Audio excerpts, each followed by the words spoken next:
Boa noite, irmãos. O texto do estudo de hoje está no livro do profeta Isaías, capítulo 8. Todo o capítulo, eu vou lê-lo antes de a gente começar a comentar. Diz assim: Disse-me também o Senhor, toma uma ardósia grande e escreve nela de maneira inteligível, rápido despojo, presa segura. Tomei para isso comigo testemunhas fidedignas, a Urias, sacerdote, e a Zacarias, filho de Berequias. Fui ter com a profetisa, ela concebeu e deu à luz um filho. Então me disse o Senhor: põe-lhe o nome de rápido despojo, presa segura. Porque antes que o menino saiba dizer meu pai ou minha mãe, serão levadas as riquezas de Damasco e os despojos de Samaria diante do rei da Síria.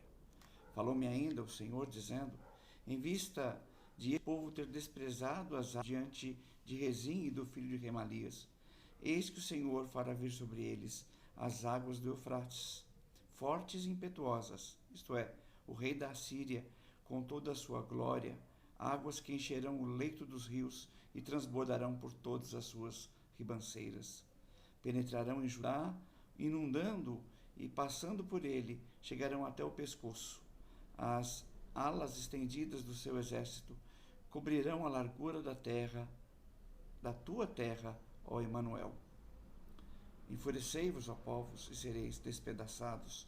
Dai ouvidos todos os que sois de países longínquos, cingireis despedaçados. Cingi-vos e sereis despedaçados. Forjai projetos, e eles Deus é conosco.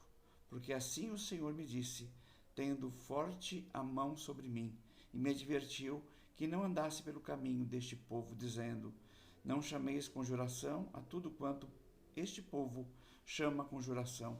Não temais o que ele teme, nem tomeis isso por temível. Ao Senhor dos Exércitos, a ele santificai. Seja ele o vosso temor, seja ele o vosso espanto.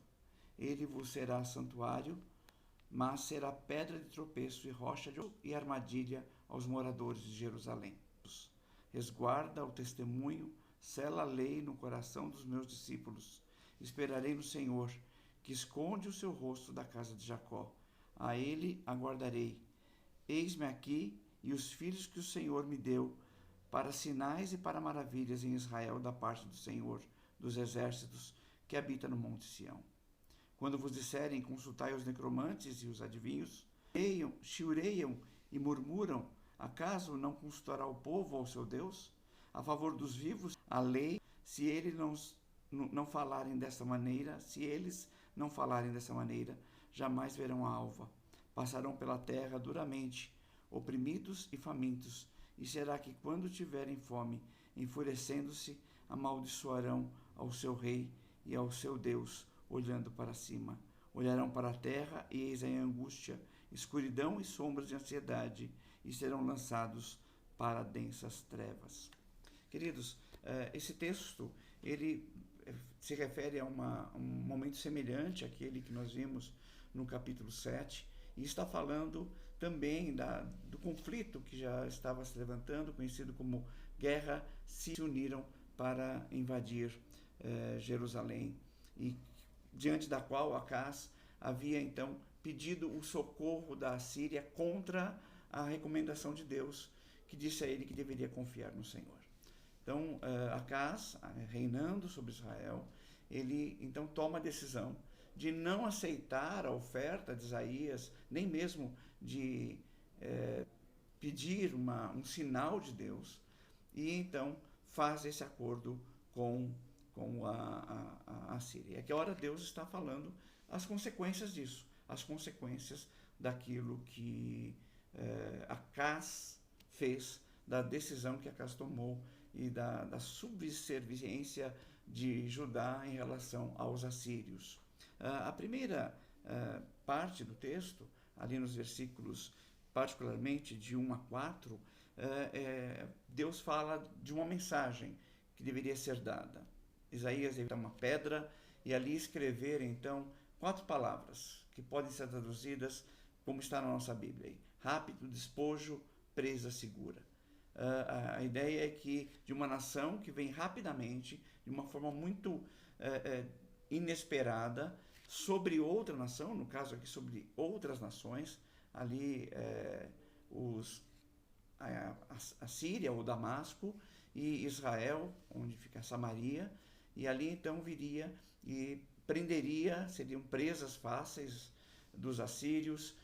Então, o que Deus está falando aqui é que Isaías deveria colocar isso numa pedra para mostrar que ele sabia disso, ele quem estava gerenciando isso, e não precisaria que Acaz fizesse qualquer acordo com a nação dos assírios, que isso iria acontecer. Aliás, ele disse que eles chamou de dois, então não haveria por que Acaz se precipitar e se submeter aos assírios para fazer isso. Então ele diz assim, olha, eu vou fazer isso. A Síria vai vir, quanto eles ficar se preocupar com qualquer coisa, porque Deus está no controle. Entretanto, Acaz resolveu fazer esse acordo, e isso de fato aconteceu. Então essa primeira parte, aparentemente, parece que fossem destruídos. Então, até ali, aparentemente uma notícia positiva. Entretanto, ela não deixa, ela não é positiva pelo fato de que ela não é daquilo que Deus planejou. E porque Acaz se antecipou e fez coisas que Deus disse a ele que não fizesse, ele sofreria as consequências disso. Então, agora, faz com que os assírios venham sobre Damasco, venham sobre Israel, mas também chegaria a hora do próprio.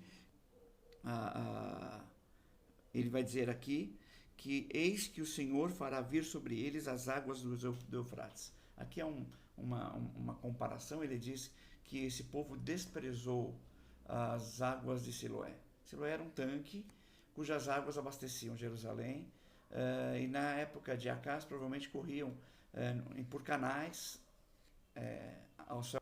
Agora, o que ele da forma como ele quer, e preferiram confiar no Eufrates. Agora as águas tumultuosas do rio Eufrates, ou seja, me chama a atenção no verso 8, que diz que então como se os exércitos sufocariam ali Judá. Então Deus diz assim, olha, sou eu quem controla as coisas, e essa aliança vai fazer o que já aconteceria normalmente, mas vai trazer agora os mesmos assírios sobre Judá. E aqui eu fico pensando, né, nas vezes que nós testemunho a parte do texto, ela ainda, lá no capítulo 8, ele vai dizer assim, que as alas do exército aqui do rei da Síria se estenderiam cobrindo toda a largura da terra, e ele vai terminar assim, ó Emanuel.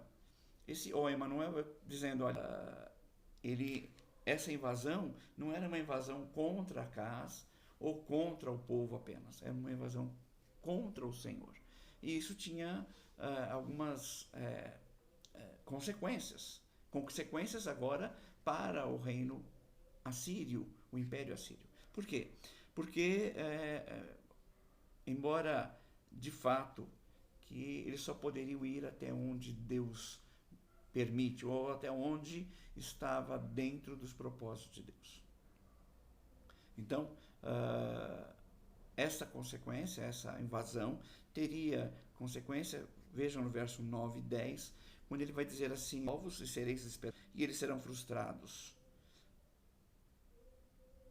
Dai ordens e elas não serão cumpridas, porque Deus é conosco. Então a segunda coisa que a gente tem que aprender aqui é que quando nós confiamos em Deus, particularmente Judá era ali o povo de Deus, a cidade do Emanuel, terra de Emanuel, e por isso eles seriam defendidos, porque Deus estava ali, Deus era com eles, ou pelo menos com aqueles que temessem o nome de Deus.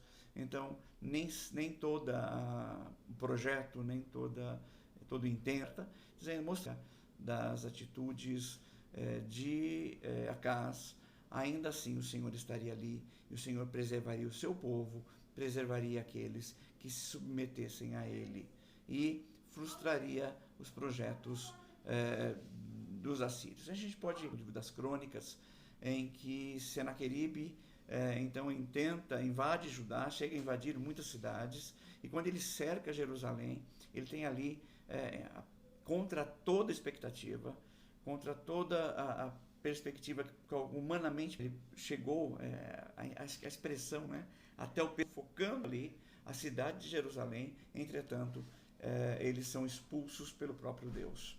Então, claramente, os seus intentos não seriam levados, importam quão difíceis sejam as circunstâncias, e às vezes aquilo que nos cerca parece que nos sufoca, mas quando nós confiamos em Deus e descansamos nele, não tomamos atitudes precipitadas, não fazemos coisas das quais venhamos nos arrepender posteriormente, não cumpre com a sua promessa, ele é fiel e ele nos faz, muitas vezes, ela é sobrenatural.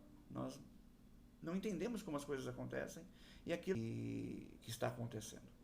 A terceira parte começa lá no versículo 11, e ele faz a distinção dentro do povo de Deus entre aqueles que confiam em Deus e aqueles que passam a lançar mão de qualquer subterfúgio para tentar resolver a situação, mesmo que esta atitude, mesmo que essas decisões afrontem a Deus. Veja, por exemplo, aqui o caminho de oração: não temais o que ele teme, nem tomeis isso por temível. Ou seja, não fiquem olhando para as circunstâncias ao teu redor como se todos estivessem conspirando contra você, temendo todas as coisas e se obrigando a duramente trazer. Verso 19: quando vos disserem, consultai os necromantes e os adivinhos, que chiureiam e murmuram, acaso não consultará o povo a seu Deus? Em favor dos vivos se consultarão os mortos? Ou seja, o povo, no seu desespero, acabava procurando recursos, se é que pode se chamar de recursos. Deus promete: os exércitos, ele vos será. 17 diz: esperarei no Senhor, que esconde o seu rosto da casa de Jacó, e a ele aguardarei. Então Isaías está dizendo assim: eu vou esperar no Senhor, esperando nele.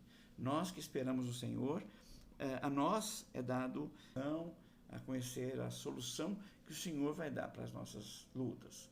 Mas aqueles que são de falta de fé, ou de que têm concretas, porque concreto mesmo só a ação de Deus, e que acabam tomando e agindo de forma impensada diante das circunstâncias que nos cercam, diante dos problemas que surgem. Nós estamos vivendo hoje um momento muito sério, que é essa questão da pandemia, do coronavírus.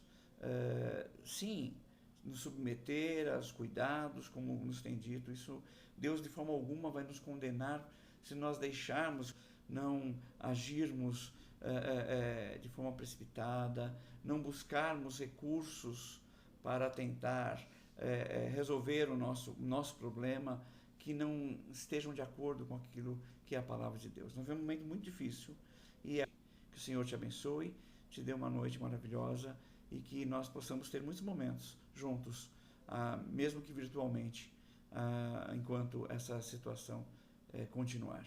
Muito obrigado pela atenção, uma boa noite, Deus te abençoe.